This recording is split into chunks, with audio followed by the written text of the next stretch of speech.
नमस्ते दोस्तों, स्वागत है आपका एग्जाम वॉरियर टीवी चैनल पर।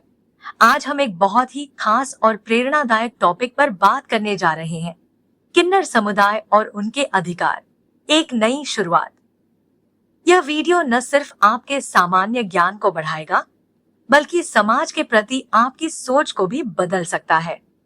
तो चलिए, बिना देर किए शुरू करते हैं। नमस्ते दोस्तों, मैं हूँ आपका दोस्त और गाइड यहाँ एग्जाम वॉरियर टीवी पर।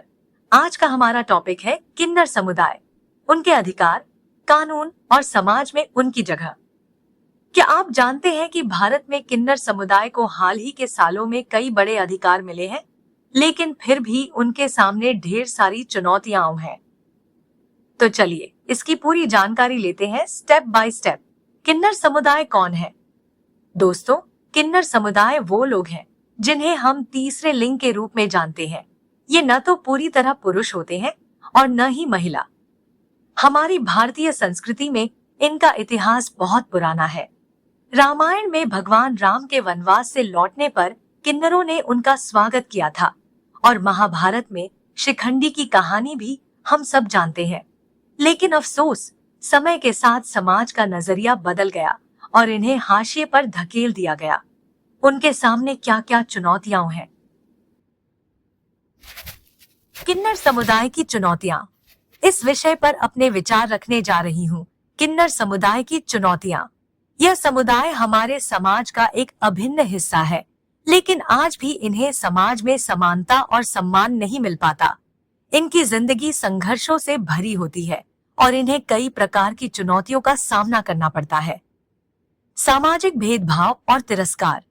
हमारे समाज में किन्नर समुदाय को आज भी हाशिए पर रखा जाता है। इन्हें अपमान, उपेक्षा और सामाजिक भेदभाव का सामना करना पड़ता है। लोग इन्हें बराबरी का दर्जा देने से कतराते हैं और इन्हें मुख्यधारा में शामिल करने से बचते हैं। शिक्षा और रोजगार के अवसरों की कमी। किन्नर समुदाय के अधिकांश लोगों को शिक्षा प्राप्त करने के अवसर नहीं मिलते। यदि वे पढ़ाई करना भी चाहें तो स्कूल और कॉलेज में उन्हें तिरस्कार झेलना पड़ता है।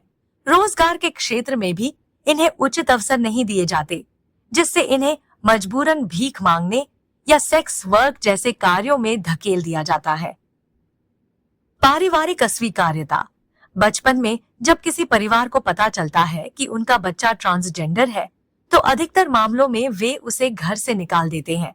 इस अस्वीकार्यता की वजह से किन्नर समुदाय के लोग अपने परिवार के प्यार और समर्थन से वंचित रह जाते हैं।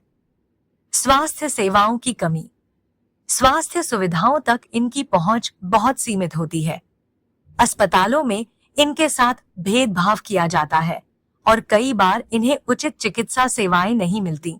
मानसिक स्वास्थ्य की समस्याएं भी इनके जीवन का अहम हिस्सा होती हैं, लेकिन इन पर ध्यान नहीं दिया जाता। कानूनी अधिकारों की लड़ाई। हालांकि भारत में किन्नरों को कानूनी रूप से तीसरे लिंग के रूप में मान्यता दी गई है, फिर भी जमीनी स्तर पर उनके अधिकारों की रक्षा नहीं होती। समाज में अभी भी उनके प्रति असहिष्णुता बनी हुई है। समाज को चाहिए कि वह किन्नर समुदाय को समानता का अधिकार दे। हमें इन्हें तिरस्कार से नहीं, बल्कि सम्मान से देखना चाहिए। सरकार को भी इनके लिए विशेष योजनाएं बनानी चाहिए, ताकि इन्हें शिक्षा, रोजगार और स्वास्थ्य सुविधाएं मिल सके।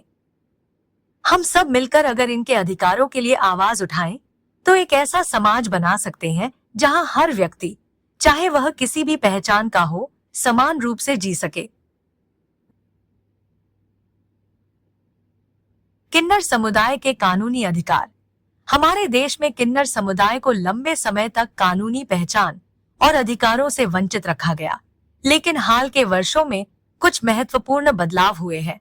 आइए जानते हैं कि भारतीय कानून किन्नर समुदाय को कौन कौन से अधिकार देता है। कानूनी पहचान का अधिकार। 2014 में सुप्रीम कोर्ट के नालसा बनाम भारत सरकार मामले में एक ऐतिहासिक फैसला सुनाया गया। इस फैसले में किन्नर समुदाय को तीसरे लिंग, थर्ड जेंडर के रूप में मान्यता दी गई। इसके बाद उन्हें अधिकार मिला कि वे अपने दस्तावेजों, आधार कार्ड, पासपोर्ट, वोटर आईडी आदि में अपना लिंग तीसरा लिंग के रूप में दर्ज करा सकते हैं। भेदभाव से संरक्षण, ट्रांसजेंडर व्यक्ति अधिकारों की सुरक्षा अधिनियम 2019 के तहत यह प्रावधान किया गया कि ट्रांसजेंडर लोगों के साथ किसी भी प्रकार का भेदभाव नहीं किया जाएगा। इसमें शिक्षा, रोजगार, स्वास्थ्य सेवाएं, आवास और सार्वजनिक स्थानों पर समानता का अधिकार शामिल है।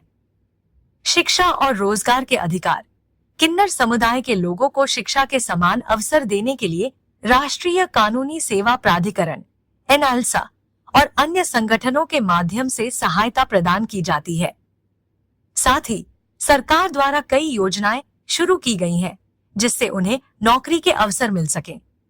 जबरन भिक्षावृत्ति और शोषण से सुरक्षा, 2019 के कानून के अनुसार ट्रांसजेंडर व्यक्तियों को जबरन भीख मांगने, शारीरिक और मानसिक शोषण और किसी भी प्रकार की हिंसा से बचाने के लिए सुरक्षा दी गई है। इसके तहत यदि किसी के साथ भेदभाव होता है या उनके अधिकारों का उल्लंघन किया जाता है तो वे शिकायत दर्ज कर सकते हैं। लैंगिक पहचान चुनने का अधिकार, किन्नर समुदाय के लोग अपनी पहचान खुद तय कर सकते हैं। सरकार की ओर से ट्रांसजेंडर सर्टिफिकेट जारी किया जाता है, जिससे उन्हें कानूनी रूप से अपनी पहचान का प्रमाण मिलता है। आरक्षण और सरकारी योजनाएं, कुछ राज्यों में किन्नर समुदाय को शिक्षा और रोजगार में आरक्षण दिया गया है। सरकार द्वारा विभिन्न योजनाओं के तहत उनके लिए स्वास्थ्य सेवाएं, स्वरोजगार के अवसर और कौशल विकास कार्यक्रम चलाए जा रहे हैं। विवाह और संपत्ति के अधिकार, भारत में ट्रांसजेंडर व्यक्तियों के विवाह और संपत्ति के अधिकार अभी भी पूरी तरह स्पष्ट नहीं है। हालांकि कुछ मामलों में उन्हें संपत्ति में अधिकार मिला है, लेकिन विवाह के संबंध में अब भी और कानूनी सुधार की जरूरत है। हालांकि भारत में किन्नर समुदाय के अधिकारों को लेकर कुछ सकारात्मक बदलाव हुए हैं, फिर भी इन्हें पूरी तरह समानता दिलाने के लिए समाज और सरकार को और प्रयास करने होंगे। हमें इन अधिकारों की जानकारी रखनी चाहिए और इनके हक में आवाज उठानी चाहिए, ताकि यह समुदाय भी गरिमा और सम्मान के साथ जी सके। किन्नर समुदाय के लिए सरकारी योजनाएं, सरकार ने किन्नर समुदाय के कल्याण और सशक्तिकरण के लिए कई योजनाएं चलाई हैं, ताकि उन्हें समाज में बराबरी का दर्जा मिल सके। आइए इन योजनाओं के बारे में विस्तार से जानते हैं। स्माइल योजना 2022, पुनर्वास और आजीविका सहायता। Smile, support for marginalised individuals for livelihood and enterprise, योजना को सामाजिक न्याय एवं अधिकारिता मंत्रालय द्वारा शुरू किया गया है। इसके अंतर्गत ट्रांसजेंडर व्यक्तियों को पुनर्वास और कौशल विकास का प्रशिक्षण दिया जाता है। उनके लिए आवासीय सुविधाएं, गृह योजना प्रदान की जाती है। स्वरोजगार और स्टार्टअप के लिए आर्थिक सहायता दी जाती है। गरीबी रेखा से नीचे बीपीएल वाले किन्नरों के लिए पेंशन योजनाएं। विभिन्न राज्यों में किन्नर समुदाय के लिए वृद्धावस्था, विधवा और विकलांगता पेंशन योजनाएं लागू की गई हैं। उदाहरण के लिए मध्य प्रदेश, तमिलनाडु और महाराष्ट्र में ट्रांसजेंडर समुदाय के लिए अलग से पेंशन योजना चलाई जा रही है। गरिमा गृह योजना, यह योजना उन ट्रांसजेंडर व्यक्तियों के लिए है जिन्हें उनके परिवार ने छोड़ दिया हो। सरकार आश्रय गृह, शेल्टर होम बनवा रही है, जहां इन्हें रहने, खाने और स्वास्थ्य सेवाओं की सुविधा मिलेगी। राष्ट्रीय आजीविका मिशन एनआरएलएम के तहत स्वरोजगार, इस योजना के तहत किन्नर समुदाय के लोगों को स्वरोजगार और छोटे व्यवसायों के लिए मदद दी जाती है। बैंक लोन, सब्सिडी और ट्रेनिंग के जरिए इन्हें आर्थिक रूप से स्वतंत्र बनाने की कोशिश की जा रही है। शिक्षा और छात्रवृत्ति योजनाएं, ट्रांसजेंडर छात्रों के लिए छात्रवृत्ति स्कॉलरशिप योजनाएं शुरू की गई हैं। राष्ट्रीय विधिक सेवा प्राधिकरण नालसा के निर्देशों के तहत कई विश्वविद्यालयों और कॉलेजों में इन्हें फीस में छूट और आरक्षण दिया जा रहा है। स्वास्थ्य बीमा योजना, आयुष्मान भारत योजना और अन्य सरकारी स्वास्थ्य योजनाओं में अब ट्रांसजेंडर समुदाय को भी शामिल किया गया है। निःशुल्क सर्जरी और इलाज की सुविधा दी जा रही है। Sex reassignment surgery, gender affirmation surgery के लिए भी सहायता दी जा रही है। रोजगार गारंटी योजनाएं। कुछ राज्यों ने सरकारी नौकरियों में किन्नर समुदाय के लिए आरक्षण लागू किया है। मध्य प्रदेश में पुलिस भर्ती में ट्रांसजेंडर उम्मीदवारों के लिए विशेष प्रावधान किए गए हैं। केरल सरकार ने ट्रांसजेंडर समुदाय के लिए सरकारी नौकरी और स्वरोजगार की कई पहलें शुरू की है। सरकार द्वारा किन्नर समुदाय के उत्थान के लिए कई योजनाएं चलाई जा रही हैं, लेकिन इनका सही से क्रियान्वयन होना जरूरी है। हमें समाज में जागरूकता फैलानी चाहिए ताकि किन्नर समुदाय के लोग इन योजनाओं का लाभ उठा सके और सम्मानजनक जीवन जी सके। है उन प्रसिद्ध किन्नर व्यक्तित्वों की चर्चा करने जा रही हूँ जिन्होंने समाज में अपनी अलग पहचान बनाई और किन्नर समुदाय के लिए प्रेरणा का स्रोत बने। लक्ष्मी नारायण त्रिपाठी, पहली ट्रांसजेंडर कार्यकर्ता जिन्होंने संयुक्त राष्ट्र में भारत का प्रतिनिधित्व किया। किन्नर अखाड़ा की संस्थापक और LGBTQ+ अधिकारों के लिए संघर्ष करने वाली प्रमुख नेता। कई किताबें लिखी और कई टीवी शोज और डिबेट्स में अपनी बात रखी। शबनम मौसी, भारत की पहली ट्रांसजेंडर विधायक जिन्होंने मध्य प्रदेश के शहडोल जिले से 1998 में चुनाव जीता। राजनीति में सक्रिय रहकर किन्नर समुदाय और समाज के वंचित वर्गों के लिए काम किया। जोयिता मंडल, भारत की पहली ट्रांसजेंडर जज जिन्हें 2017 में पश्चिम बंगाल के इस्लामपुर लोक अदालत में नियुक्त किया गया। ट्रांसजेंडर समुदाय को न्याय दिलाने और उनके अधिकारों के लिए संघर्ष करने वाली एक प्रेरणादायक व्यक्तित्व। गौरी सावंत, ट्रांसजेंडर अधिकारों की मुखर समर्थक और सखी चार चौघी नामक संस्था की संस्थापक। उन्होंने HIV/AIDS पीड़ित बच्चों और ट्रांसजेंडर लोगों की मदद के लिए कई सामाजिक कार्य किए। उनके जीवन पर आधारित टाली वेब सीरीज 2023 में सुष्मिता सेन ने उनकी भूमिका निभाई। मंजम्मा जोगती, प्रसिद्ध किन्नर लोक नृत्यांगना जिन्होंने पद्मश्री पुरस्कार 2021 प्राप्त किया। कर्नाटक के जोगती नृत्य को नई पहचान दिलाने में अहम भूमिका निभाई। आर्यन पाशी, भारत के पहले ट्रांसजेंडर बॉडी बिल्डर जिन्होंने कई राष्ट्रीय और अंतर्राष्ट्रीय प्रतियोगिताओं में भाग लिया। फिटनेस इंडस्ट्री में अपनी अलग पहचान बनाकर ट्रांसजेंडर समुदाय को प्रेरित किया। विद्या कामत, मुंबई की पहली ट्रांसजेंडर कैब ड्राइवर जिन्होंने कई बाधाओं को पार कर एक नया उदाहरण स्थापित किया। ट्रांसजेंडर समुदाय को आत्मनिर्भर बनाने के लिए काम कर रही है। इन महान व्यक्तित्वों ने साबित किया कि किन्नर समुदाय किसी से कम नहीं है। हमें भी समाज में समानता और सम्मान देने के लिए अपने नजरिए को बदलना होगा ताकि हर किसी को अपने सपने पूरे करने का मौका मिले। किन्नर समुदाय का इतिहास और संस्कृति बहुत समृद्ध है। इनके जीवन से जुड़ी कई ऐसी खास बातें हैं जो शायद बहुत कम लोग जानते हैं। आज मैं आपके साथ कुछ अनसुनी, खास और प्रेरणादायक बातें साझा करूंगी। किन्नर समुदाय का ऐतिहासिक महत्व।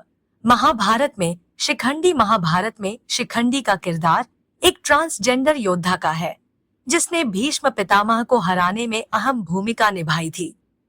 रामायण में किन्नरों की भक्ति। जब भगवान राम वनवास गए तो किन्नरों ने 14 साल तक उनका इंतजार किया।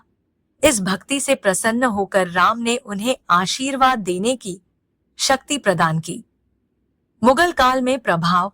मुगल साम्राज्य में किन्नर हिजड़े उच्च पदों पर तैनात थे, खासकर महलों की सुरक्षा और प्रशासन में। किन्नरों का आशीर्वाद शुभ क्यों माना जाता है? भारत में मान्यता है कि किन्नरों का आशीर्वाद बहुत शक्तिशाली होता है। शादी, बच्चे के जन्म और अन्य शुभ अवसरों पर किन्नर समुदाय से आशीर्वाद लेना शुभ माना जाता है। यह विश्वास प्राचीन काल से चला आ रहा है और समाज में आज भी इसकी विशेष जगह है। दुनिया के अन्य देशों में किन्नर समुदाय, थाईलैंड, यहाँ काथोए नाम से ट्रांसजेंडर लोग जाने जाते हैं और इन्हें समाज में सम्मानजनक स्थान प्राप्त है। पाकिस्तान, यहाँ सरकार ने ट्रांसजेंडर समुदाय को तीसरा लिंग की मान्यता दी है और ये लोग सरकारी नौकरियों में भी आ सकते हैं। जर्मनी, कनाडा, ऑस्ट्रेलिया, इन देशों में ट्रांसजेंडर लोगों को पूरी कानूनी समानता दी गई है और वे बिना किसी भेदभाव के हर क्षेत्र में काम कर सकते हैं। किन्नर अखाड़ा, धर्म और आध्यात्म का संगम।